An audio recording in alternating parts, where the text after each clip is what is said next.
In English medium chemistry classes. आप अब तक जो है वो हम कंपैरिजन देख रहे थे फिनॉल की एसिडिक नेचर में, और साथ में जो लास्ट हम छोड़ कर गए थे वो एल्कोहल जो है उसकी और फिनॉल में एसिडिक नेचर जो उसमें कंपैरिजन जो है वो हम देख रहे थे, कंपैरिजन कर रहे थे कि कौन सा कंपेयर कर रहे थे एक दूसरे को कि कौन सा ज़्यादा स्ट्रॉन्ग एसिड है और कौन सा वीक है। ठीक है, तो अब हम देखते हैं, आगे बढ़ते हैं। लास्ट हमारा जो कंपैरिजन था वो था comparison between alcohol and phenol. Comparison between alcohol and phenol जो है उसमें एसिडिक नेचर जो है उसमें हम कंपैरिजन कर रहे थे। यहाँ पर आप ध्यान दें थोड़ा।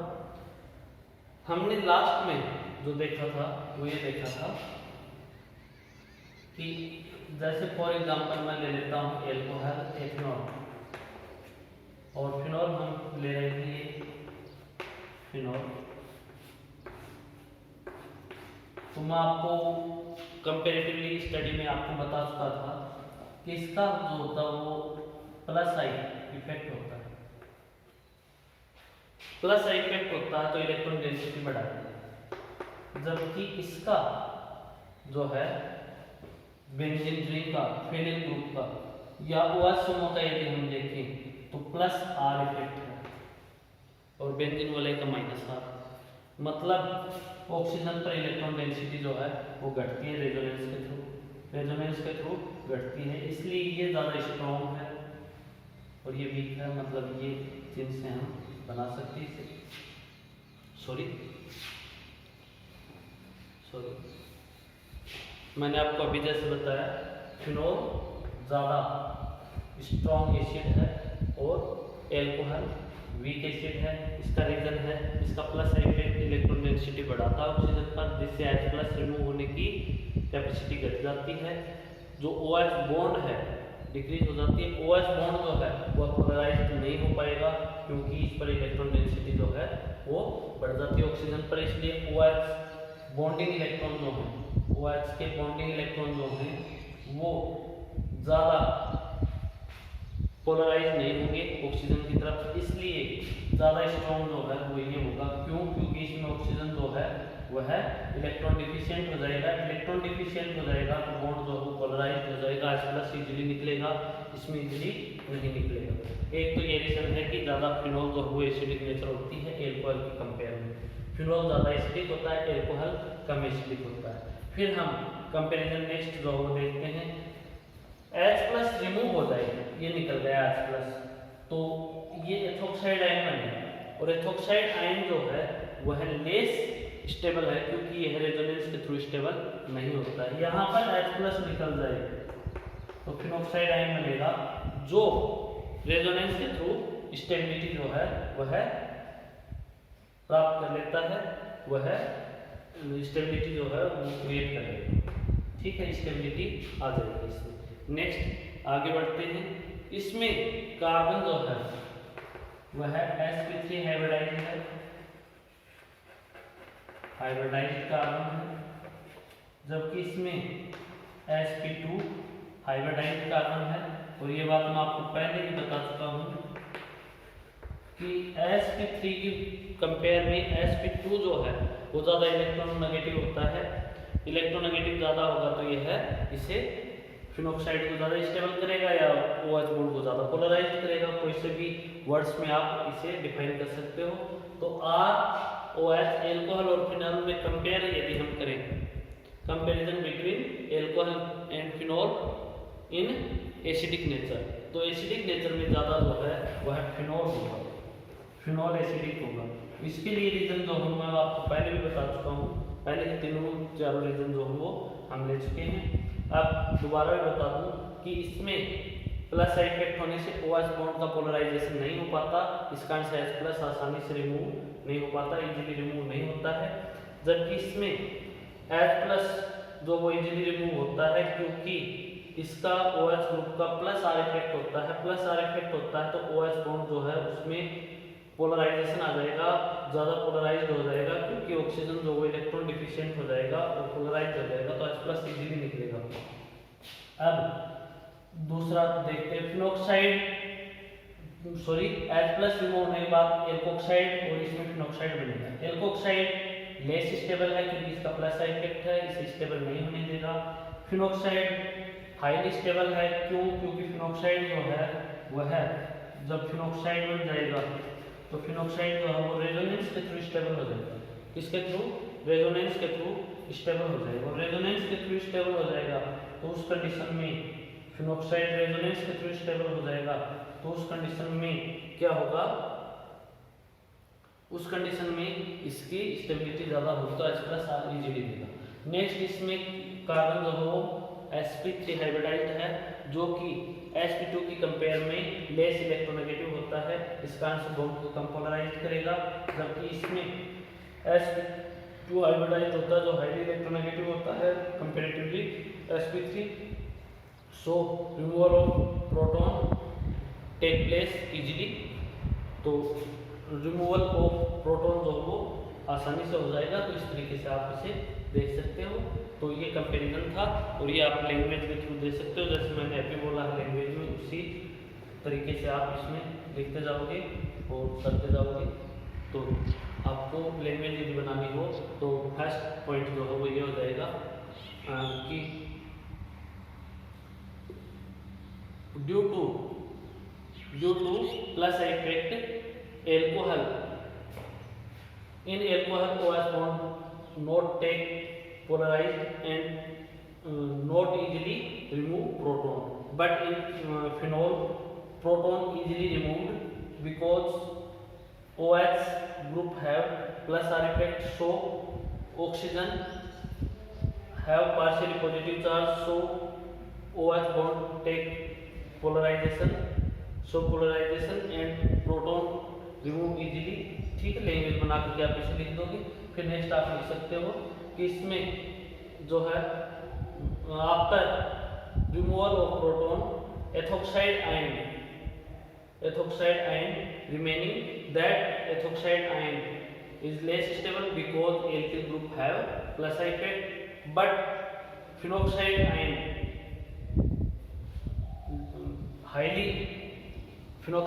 highly stable because after removal of proton phenoxide ion by resonance take stability and easily remove proton। Next third जो वो आप लिख सकते हो carbon in phenol attached carbon directly attached carbon by OH group have sp2 hybridization, and in alcohol directly attached carbon have sp3 hybridization, so sp2 hybridized carbon is more electronegative comparatively sp3 hybridized carbon। in that condition phenol are more acidic comparatively alcohol। तो ये आप language में लिख दो। चलो आगे बढ़ते हैं हम, ये फिनोल और ये हो गया। अब नेक्स्ट कंपैरिजन जो है वो हम देखते हैं।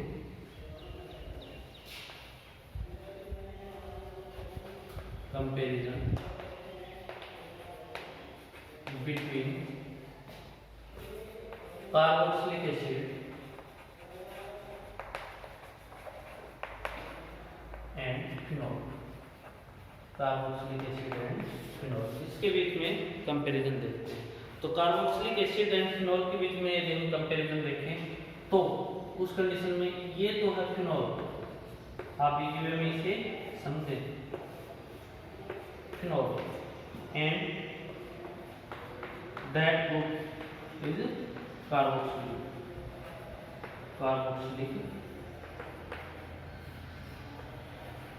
ग्रुप, और ये है फिनोल। यहाँ पर आप अच्छे से ध्यान दें कि यदि बाकी कंडीशंस यदि हम देखें तो वो इक्वल है। OH ग्रुप से अटैच्ड कार्बन sp2 हाइब्रिडाइज्ड है, इसमें भी sp2 हाइब्रिडाइज्ड है, ठीक है। नेक्स्ट कंडीशन यदि हम देखें तो इसमें ऑक्सीजन जो है OH बॉन्ड प्रेजेंट है, इसमें भी OH बॉन्ड प्रेजेंट है, दोनों ही प्रोटोनेटेड एसिड हैं, तो बाकी कंडीशन तो सेम है। लेकिन after removal of proton remaining phenoxide ions through resonance form resonating structure and get stable. That phenol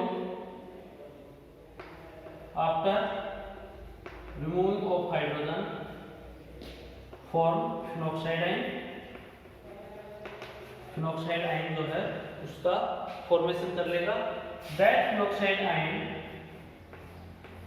stable through 5 resonating structure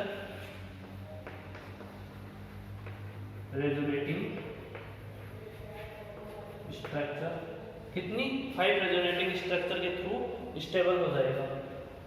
but in carboxylic acid after removal of proton form carboxylate ion. That carboxylate ion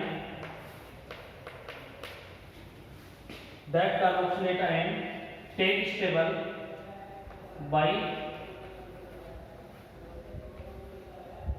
only 2 resonating structure first and second। ठीक है, तो 2 resonating structure के to resonating structure के through stable होगा। देखो generally हम we know that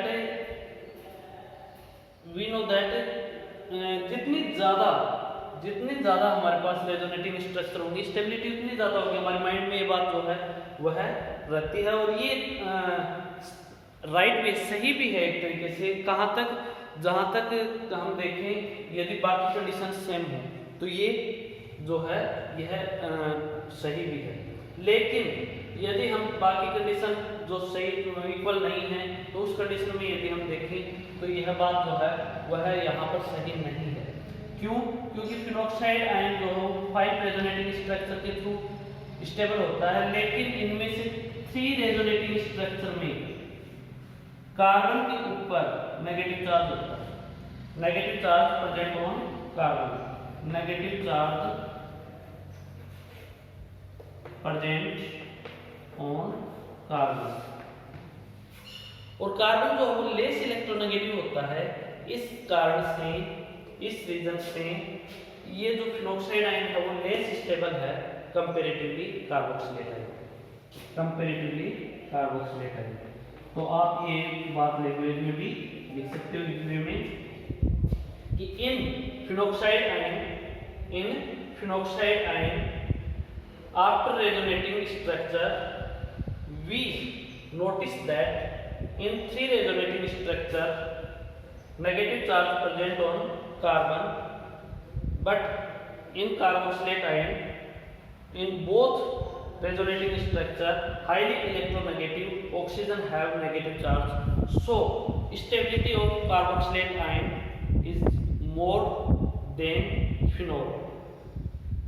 ठीक है, ये आप इसमें लिख दोगे in that condition phenol are less strong acid comparatively carboxylic acid. तो आप ये जो लैंग्वेज है यदि आप वीडियो रिपीट करके देखते हो तो आप 2-3 बार सुनोगे तो आपको माइंड में सेट हो जाएगी, तो आप ये बात जो है वो क्लियर है। चलो आगे बढ़ते हैं। ये इसमें कंपैरिजन दे दिया, वीडियो को रिपीट करके भी आप इसे देख सकते हैं, और ये आपके आगे लेसन नंबर 12 में डिटेल से आएगा। एक बात और बता दूं मैं आपको कि फिनोल और इसमें डिफरेंस कैसे करेंगे, क्योंकि फिनोल जो है वह भी एसिड है और कार्बोक्सिलिक एसिड जो है वह भी एसिड है। तो इसके लिए मैं आपको लेब में जब लेकर के गया था 11th में क्लास में मैं लेब में लेकर के गया था, उस टाइम मैंने आपको प्रैक्टिकल करवाया था।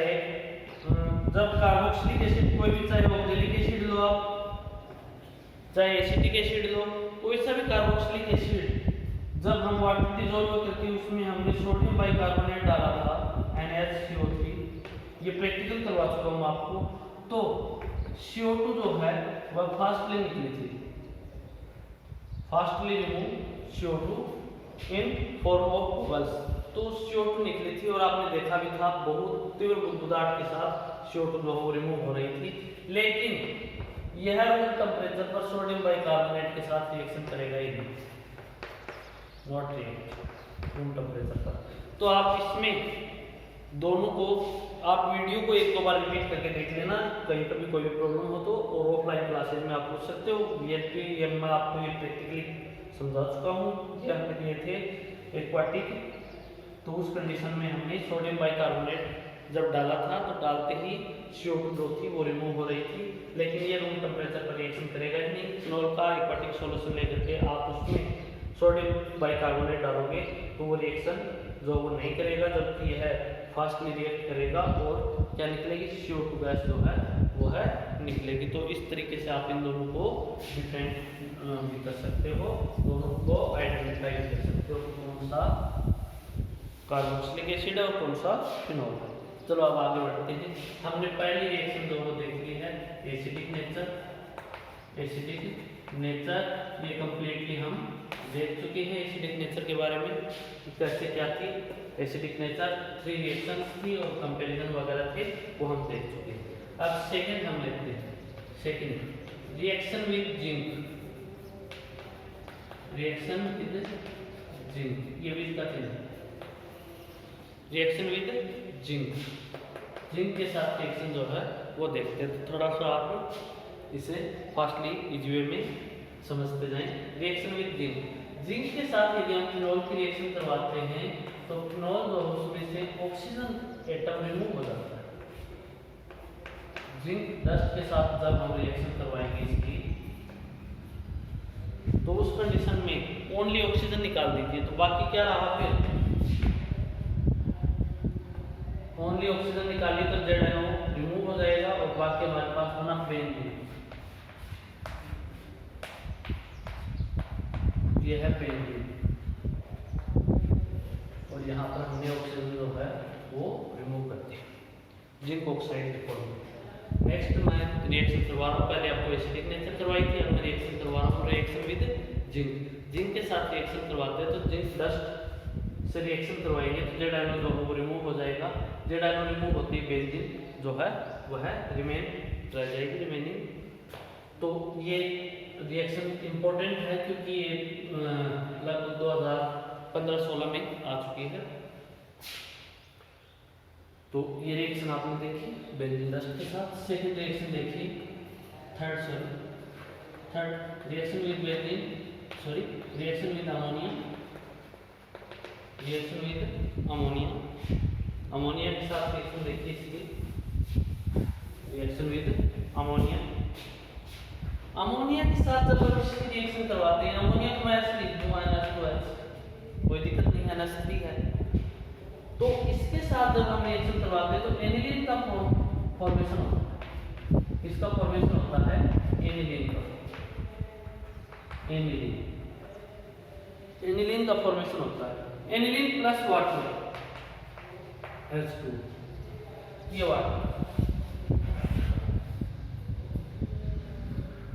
वाटर हो जाता है। लेकिन जिस वे में हम इसे देख रहे हैं इतनी इजी रिएक्शन नहीं है, ये जनरल कंडीशन में नहीं होती है, क्योंकि इनमें आपने देखा था ये न्यूक्लियोफिलिक सब्स्टिट्यूशन रिएक्शन जो वो हार्डली देता है। इसका रीजन भी बताया था मैंने आपको, पार्शियली डबल बॉन्ड की प्रेजेंस होना और बॉन्ड लेंथ कम होना due to hybridisation on carbon present sp2। तो इस कारण से भी, और ये हमने कुछ रीजन जो थे वो देखे थे, और ऐसा रिएक्शन से सब्स्टिट्यूशन ऑफ न्यूक्लियोफिलिक या न्यूक्लियोफिलिक सब्स्टिट्यूशन रिएक्शंस जो है वो हार्डली देता है। तो इसके लिए कंडीशन जो हम हार्ड ही अप्लाई करेंगे, ड्राई ZnCl2 की प्रेजेंस में रिएक्शन करवाएंगे जिससे वाटर मॉलिक्यूल जो है वो इजीली एब्जॉर्ब हो जाए। दूसरा, हम टेम्परेचर कंडीशन जो है वो भी इसमें हार्ड लेंगे, 573 केल्विन टेम्परेचर लेंगे जिससे रिएक्शन जो है वो इजी वे में हो जाए। फोर्थ रिएक्शन विद PCl5 के साथ रिएक्शन जो है वो देखते हैं। PCl5 के साथ इसकी फिनॉल, फॉस्फोरस पेंटाक्लोराइड,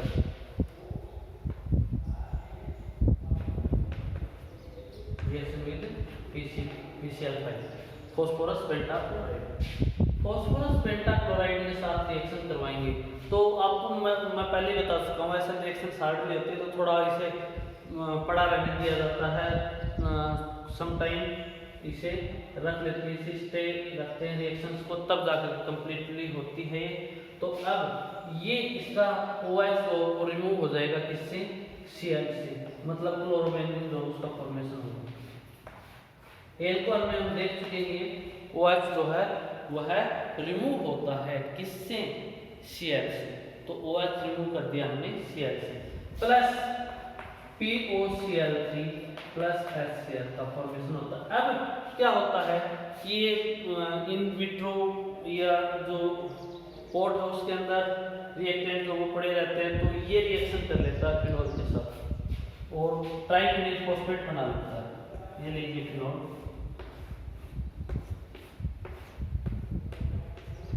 और ये POCl3 के साथ रिएक्शन करेंगे तो 3 मोल करेंगे, जितने Cl उतने रिएक्शन करेंगे। अब देखिए आगे C6H5 लिख देता हूँ फिनिल ग्रुप को, ये ग्रुप C6H5 है और ये 3 की होल 3 PO4 ट्राइफेनिल फॉस्फेट का फॉर्मेशन कर लेगा, ट्राइफेनिल फॉस्फेट, बाकी 3 HCl निकलते हैं, बाकी 3 HCl जो है, जो बाकी रहे 3 Cl और 3 H जो बाकी रहे वो निकाल देते हैं 3 HCl और आगे रिएक्शन ये हो जाती है। तो ये पड़ा रहने पर रिएक्शन होती है, आगे यह पड़ा रहता है तो उससे रिएक्शन होती है, और ये PCl5 की रिएक्शन यही है। आप यहाँ तक समझ में आ गया होगा, ऐसा मैं अपेक्षा करता हूँ। नेक्स्ट लेते हैं, वीडियो को आप रिपीट करके अच्छे से कॉपी में नोट में आप उतारते हुए अच्छे से इसे पढ़ते रहिए। Fifth, etherification reaction, etherification reaction, etherification reaction, phenol का एथ्रिफिकेशन यदि हम करें तो उस कंडीशन में एनिसोल यदि मेथिल आते हैं तो एथिल आते हैं तो एथोक्सी बेंजीन वगैरह जो है वो बनते हैं। तो यदि मैं इसकी रिएक्शन एनिवल्स के साथ करवाऊँ इन प्रेजेंस ऑफ एसीटोन और मीडियम एसीटोन, तो उस कंडीशन में सोडियम फिनॉक्साइड बन जाएगा। ये सोडियम फिनॉक्साइड इसलिए बनाया हमने कि ये इजीली रिएक्शन करता है एल्किल हैलाइड के साथ। ये हमने क्यों बनाया है, क्योंकि यह इजीली रिएक्शन करता है एल्किल हैलाइड के साथ। एल्किल हैलाइड को शब्द ले लीजिए आप, जैसे फॉर एग्जांपल मैं देता हूँ मेथिल हाइड्राइड, तो NaI निकल जाएगा क्योंकि ज़्यादा स्टेबल है साल्ट, तो ये इजीली रिएक्शन करता है, इसलिए हमने लिया था। NaI जो है उसे हम रिमूव कर देते हैं, बाकी को जोड़ देते हैं, तो OCH3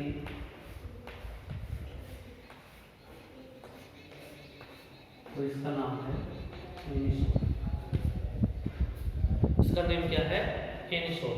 एनिसोल जो है उसका फॉर्मेशन इस तरीके से हो जाता है, एनिसोल का फॉर्मेशन इस तरीके से हो जाता है एथ्रिफिकेशन रिएक्शन जब हम करवाते हैं। ये तो इजी वे में करने के लिए एनिवल्स के साथ रिएक्शन सोडियम फिनॉक्साइड बना दिया, अदरवाइज हम सीधे रिएक्शन करवाते तो उस कंडीशन में भी हो सकती थी रिएक्शन, लेकिन वो हार्ड होती, तो हम इजी वे में कर लेंगे। एक बात और बता दूं आपको, फिनॉल का एथ्रिफिकेशन जो है वह है CH2 N2 से भी करवा सकते हैं, CH2 N2 से भी करवा सकते हैं, मेथिलीन एजाइड से भी, मतलब CH2 N2 के साथ रिएक्शन करवाएंगे तो उस कंडीशन में N2 गैस निकल जाएगी और CH2 यहाँ पर जुड़ जाएगा और एनिसोल का फॉर्मेशन हो जाएगा। उस कंडीशन में भी क्या बनेगा, एनिसोल। तो एथ्रिफिकेशन रिएक्शन जो है वो, एथ्रिफिकेशन रिएक्शन जो है वह CH2 N2 से रिएक्शन के थ्रू भी हम करवा सकते हैं, वह भी एथ्रिफिकेशन रिएक्शन ही होगी। ठीक है, तो ये एथ्रिफिकेशन रिएक्शन है। फिर सिक्स्थ जो है वो देखते हैं next, esterification reaction. Esterification reaction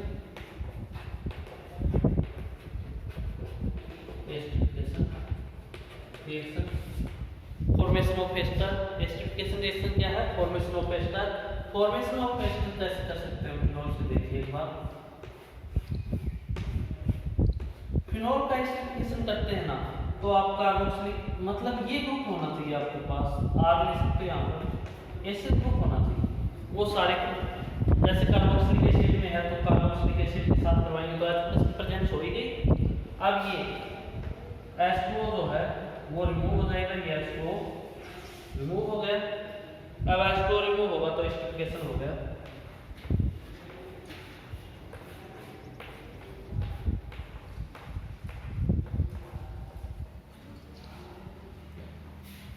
H2O remove होते ही क्या हो गया?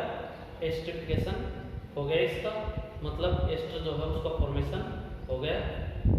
इस प्रकार से हम एस्टर जो है वो बना सकते हैं। एस्टरिफिकेशन रिएक्शन यही नहीं, मैंने ये कहा था कि ये जो एसिटिल ग्रुप है या एसिल ग्रुप है वो होना चाहिए, उसमें सभी में एस्टरिफिकेशन रिएक्शंस होंगी। तो आप एनहाइड्राइड भी यदि लेते हो इसकी होल्ड और ये को, तो भी रिएक्शन जो है वो हो जाती है। इस कंडीशन में जो ग्रुप है जो निकलेगा वो बनेगा एसिटिक एसिड, जो आगे दोबारा भी रिएक्शन कर सकता है, जो आगे दोबारा भी रिएक्शन कर सकता है और दोबारा फिनोल से रिएक्शन करके ये और आगे भी एस्टरिफिकेशन कर सकता है और ये बनता है, इसलिए H+ की प्रेजेंस रहेगी ही। तो एसिटिक एनहाइड्राइड जो है या एनहाइड्राइड जो है वो भी एस्टरिफिकेशन रिएक्शन में पार्टिसिपेट कर सकते हैं।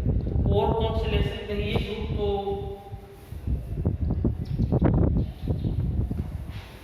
यह ग्रुप तो एसिटिल क्लोराइड में भी होता है या एसिल क्लोराइड में भी होता है। एसिल क्लोराइड यदि हम लें तो भी रिएक्शन हो जाती है, उस कंडीशन में HCl रिमूव हो जाता है। HCl को ऑब्जर्व करने के लिए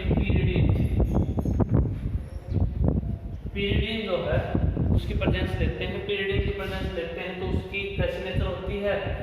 pyridine की बेसिक नेचर होती है और HCl जो है वो एसिड है, एसिड बेस रिएक्शन करके आगे स्टेबिलिटी बढ़ा देंगे। ये एस्टरिफिकेशन रिएक्शन है।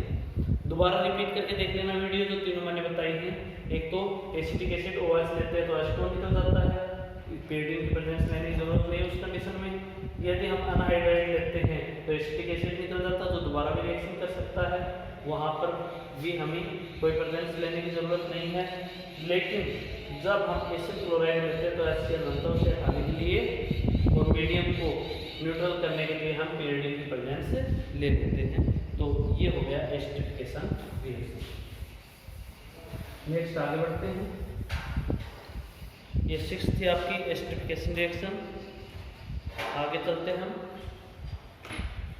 बेंजोइलेशन।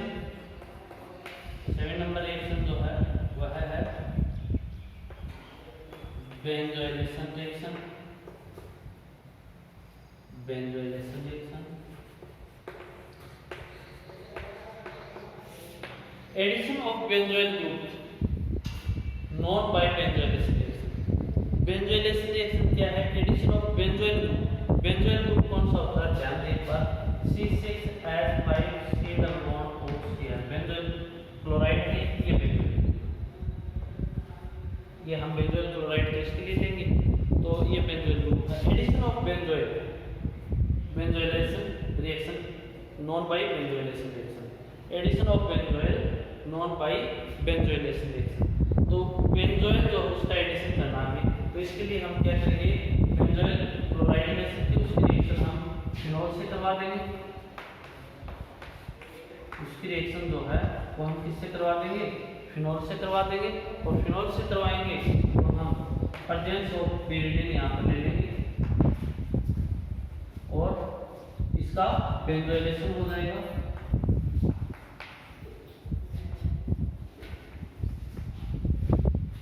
ठीक है, एक बार ये रिएक्शन, एक लास्ट रिएक्शन और लेंगे आपके लिए।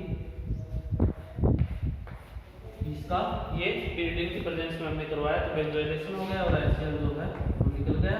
ये बेंजोइल ग्रुप जो है वो जुड़ गया इसके ऊपर। तो बेंजोइलेशन रिएक्शन जो है इस प्रकार से लेंगे। आज के लिए लास्ट रिएक्शन जो है वह है ऑक्सीडेशन रिएक्शन। ऑक्सीडेशन ऑक्सीडेशन यदि हम करवाएं फिनोल का, तो फिनोल का ऑक्सीडेशन जो है वो यदि हम क्रोमिक क्लोराइड से करवाएं, CrO2 Cl2 क्रोमिक क्लोराइड से इसका यदि ऑक्सीडेशन करवाएं तो उस कंडीशन में बेंजोक्विनोन जो है उसका फॉर्मेशन होता है। इसका नेम है बेंजोक्विनोन।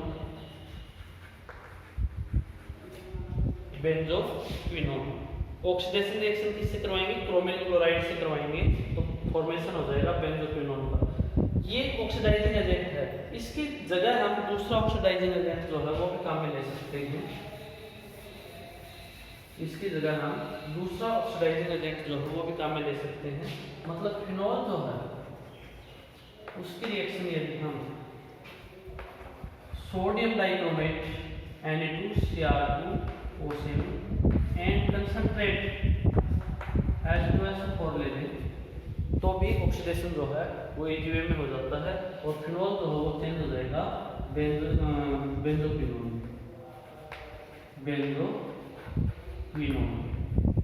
तो बेंजोक्विनोन में ऑक्सीडाइज करने के लिए हम sodium dichromate and concentrate H2SO4 की प्रेजेंस लेकर भी ऑक्सीडाइज करवाएंगे। ये आप जानते हो पहले से भी कि कंसंट्रेट H2SO4 जो है वो ऑक्सीडाइजिंग एजेंट है और इसके साथ इसे ऑक्सीडाइज करवाते हैं तो फिनोल जो है वो बेंजोक्विनोन में ऑक्सीडाइज हो जाता है। एक बात का और ध्यान दें, यहाँ पर फिनोल जो है वो एयर के अंदर फ्रीली पड़ा रहता है तो भी ऑक्सीडाइज हो जाता है बेंजोक्विनोन के अंदर।